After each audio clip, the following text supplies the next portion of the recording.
Now everyone hates Tim Hortons? Where have they been the last 15 years? You know, as it's continuously masqueraded as the iconic Canadian coffee shop while employing no one who is even remotely Canadian, exploiting government subsidies, and having the nerve to serve you disgusting brown piss water swill and barely edible cardboard. And yet for years and years, all these Canadian plebs line up. They actually line up to drink this crap. Can you believe that?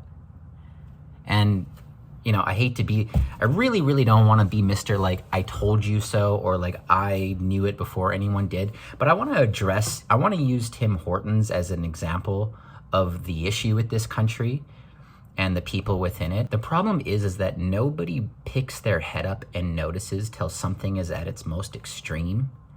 You know, Tim Hortons hasn't been good since probably the mid-2000s, and yet only now in 2026 are people sort of just becoming conscious or aware of it.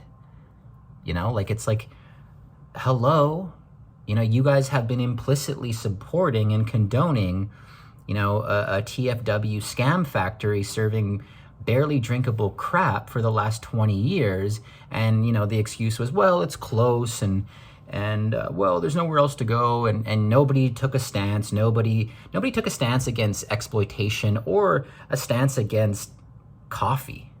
You know, against what was it's an offense to what is considered coffee, real coffee. It's like whatever the path of least resistance is, people take it. And they only protest when they get slapped in the face with it or it impedes on their life in some way. And then look at what we have now. You know, we have the Tim Hortons now. We have the Canada now. And the problem is that if you wait too long to identify something as a problem, it morphs and metastasizes into a monster. You know, how are you going to get rid of piss Hortons now? It's everywhere. It's ubiquitous. It's very much, there's a lot of control and leverage there now. It's, you know, what are you going to really do now? Yeah, maybe you can finally vote with your wallet, but it's like too little too late. No one said anything 6 years ago when, you know, the Canada's immigration policy was bastardized. No one said anything when kids were being given beta blockers and mutilated by the healthcare industry under the guise of enlightened sexual progressiveness.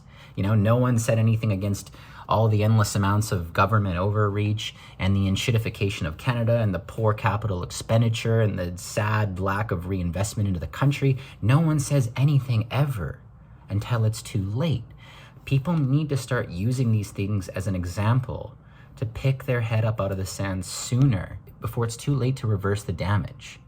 That's the important part here is, yes, it's just a disgusting slop house serving barely drinkable piss water, but it's emblematic of all the things wrong with Canada and the fact that the average person only identifies that it's a problem when it's too far gone. Notice sooner. Stop watching global tard news. Get off your TikTok feed. Look at the data. Pay attention to the world around you. Look up from your fantasy device once in a while and just pay attention to reality. And maybe you might notice these things in advance. And I'm not trying to be like Mr. Know-It-All, but this is a problem in Canada. And it really requires some major adjustments from Canadian citizens.